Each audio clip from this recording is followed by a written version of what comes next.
আজ কিছু খাই না এখনো, সকালবেলায় ঘুম থেকে উঠে চিড়ে ভাজা খেয়েছি। চিড়ে না, প্রথমে গা ধুয়েছিলাম, তারপর চিড়ে খেলাম, তারপরে কিদার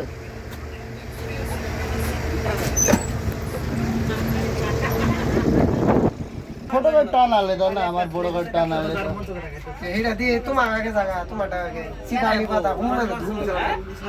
টাইম করতে হয়েছে পড়ার সময়।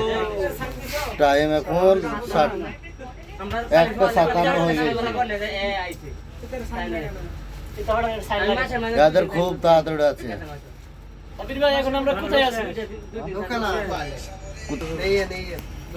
দুটো বাজুক যাবো, গাড়ি ছাড়ি কিছু ব্যাপার, কারণ আমার টাইমে ছাড়লে কোনো ব্যাপার নাই। দুটো ছাড়বো যেমন থাক এখানে।